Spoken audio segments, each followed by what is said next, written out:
பால்குண மாதம் என்றழைக்கப்படும் பங்குனி மாத மாஹாத்மியத்தின் 21ஆம் அத்தியாயமான 21ஆம் நாள் கதை இனிதே துவங்குகிறது. முந்தைய அத்தியாயத்தில் 3 மணி நேரத்திற்கு தேவேந்திரனின் நிலையை பெற்ற ஒரு சூதாட்டக்காரனை குறித்து அறிந்தோம்.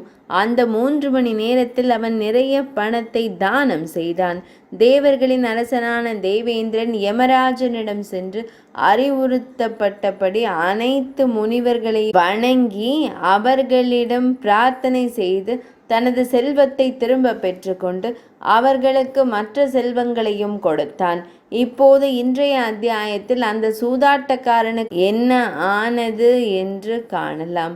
3 மணி நேரம் தேவேந்திரனாக தனது நிலையை மீண்டும் பெற்ற பின்னர் அந்த சூதாட்டக்காரன் யமதர்மராஜனிடம் திரும்பினான். யமராஜன் அவனுக்கு ஒரு புதிய பிறவியை கொடுத்தார். ஏதோ ஒரு கர்ம வினையின் விளைவாக அவன் விரோச்சனனின் மகனானான். அவனது தாயின் பெயர் சுருச்சி.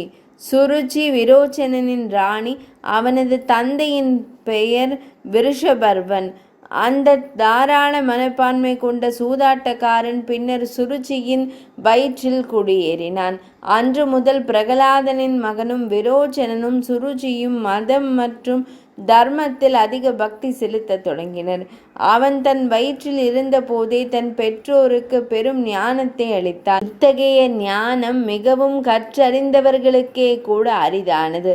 விரோச்சனனின் மகன் கருவுற்றிருந்த போது அசுர அரசனான விரோச்சனனை கொல்ல விரும்பிய தேவேந்திரன் ஒரு பிராமணனை போல் வேடமிட்டு அவனது இல்லத்திற்கு சென்று, அரசே, என் விருப்பப்படி எனக்கு சில தானம் கிடைக்க வேண்டும் என்று கூறினான். வேண்டுபவரின் வார்த்தைகளை கேட்ட விரோச்சனன் புன்னகைத்து, பிராமணரே, நீங்கள் விரும்பினால் என் தலையை இப்போதே உங்களுக்கு அளிக்கிறேன். வெல்ல முடியாத என் ராஜ்யத்தையும் தங்களுக்கு நான் அளிக்கிறேன் என்றான். விரோச்சனனின் வார்த்தைகளை கேட்ட தேவேந்திரன் ஒரு கணம் சிந்தித்து, பெருமகனே, தயை கூர்ந்து உங்கள் மகுடம் சூடிய தலையை கழற்றி எனக்கு கொடுங்கள் என்றான். தேவேந்திரனின் வார்த்தைகளை கேட்டு பிராமணனைப் போல் வேடமிட்டிருந்த பிரகலாதனின் மகன் விரோச்சனன் மகிழ்ச்சி அடைந்து தனது கரங்களாலேயே தன் தலையை வெட்டி விரைவாக தேவேந்திரனிடம் கொடுத்தான். துன்பத்தில் இருப்பவர்களுக்கு தன் சக்திக்கு ஏற்ப கொடுப்பது ஒரு பெரும் நற்செயலாக கருதப்படுகிறது. அதன் பலன் எல்லையற்றது என்று கூறப்படுகிறது.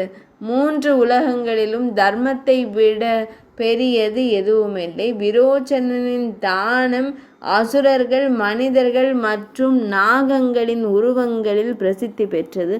அவனது முந்தைய பிறவியின் சூதாட்டக்காரன் விரோச்சனனின் ஒளிமயமான மகனானான். தந்தையின் மரணத்திற்கு பின்னர் அவன் பிறந்ததும் அவன் பக்தி மிக்க தாய் தன் உடலை துறந்து உடனடியாக தன் கணவரின் உலகத்திற்கு திரும்பினாள். கர்காச்சாரியார் அந்த மகனுக்கு தந்தையின் சிம்மாசனத்தில் முடிசூட்டினார். மேலும் அந்த புகழ்பெற்ற இளவரசர் பலி என்ற பெயரில் உலகம் முழுவதும் அறியப்பட்டார். சூரியனுக்கு அஞ்சிய மன்னன் பலி தேவேந்திரன், அக்னி தேவர் மற்றும் வாயு ஆகியோரின் கடமைகளை செய்து தனது சொந்த தவங்களை செய்ய தொடங்கினார் என்பதனை நாம் ஏற்கனவே குறிப்பிட்டிருக்கிறோம்.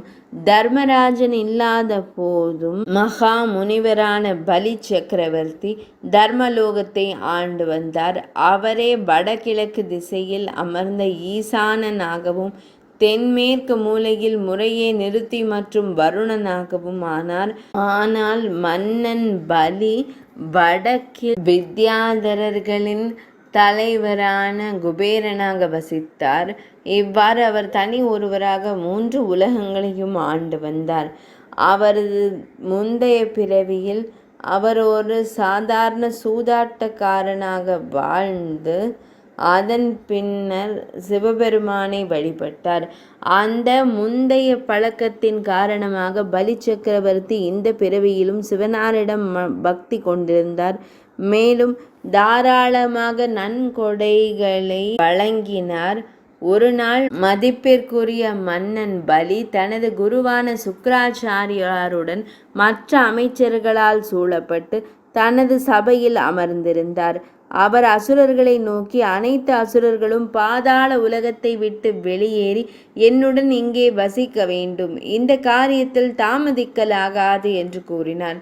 இதனை கேட்டு சுக்ராச்சாரியார் புன்னகைத்து கொண்டே பலி சக்கரவர்த்திக்கு விளக்கம் கூறினார். சுவர நீ இங்கே வந்து வசிக்க விரும்பினால் 100 ஆசிரம யாகங்கள் மூலம் அக்னி தேவனை வழிபட வேண்டும். அதுவும் இங்கே அல்ல, இந்த காரியத்தை செயல் பூமியான இந்திய நாட்டில் தாமதமின்றி செய்து முடிப்பாய் என்றார். குரு சுக்ராச்சாரியாரின் வார்த்தைகளை கேட்ட மன்னன் பலி சக்கரவர்த்தி, சரி, அப்படியே செய்கிறேன் என்றார். இவ்வாறு கூறி ஞானி பலி உடனடியாக சொர்க்கத்தை விட்டு வெளியேறி அசுரர்களுடனும் சுக்ராச்சாரியாருடனும் பூமிக்கு சென்றார். அவர் தனது சேவகர்களையும் தன்னுடன் அழைத்துச் சென்றார். நர்மதை நதிக்கரையில் அமைந்துள்ள பிருகுகச்சம் என்றழைக்கப்படும் மாபெரும் புனித யாத்திரை தலத்தை அடைந்த அந்த அசுர மன்னன் பூமி முழுவதையும் வென்று தன் கட்டுப்பாட்டிற்குள் கொண்டு வந்தார். முன்னரே கூறப்பட்டது போல அதிதி தேவி உத்தம விரதமிருந்து அந்த விரதத்தில் திருப்தி அடைந்த பகவான் ஸ்ரீஹரியை வாமன பிரம்மச்சாரி வடிவில் அவளுடைய மகனாக காட்சியளித்தார். பரமேஸ்வரி பிரம்மா வந்து அவருக்கு புனிதமான யாகங்களை அளித்தார். மகாத்மா சந்திரன் அவருக்கு தண்ட கஷ்டத்தை அளித்தார். மிகவும் அற்புதமான தேவேந்திரனின் தோலும் கச்சையும் வரவழைக்கப்பட்டன.